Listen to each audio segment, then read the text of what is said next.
Okay, today is Monday, and it's going to be the Spontaneous Movement Monday. Here's the deal. Have you ever noticed how dogs just spontaneously do everything?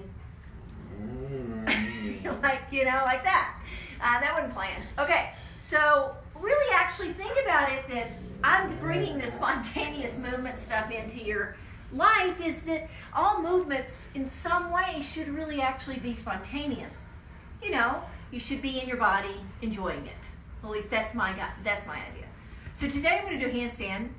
We'll throw my legs up in the air and get a little shoulder stabilization and have fun. But here's the deal. I would love more and more every day if you want to send me your spontaneous movements. Bring them on, baby. Let me know.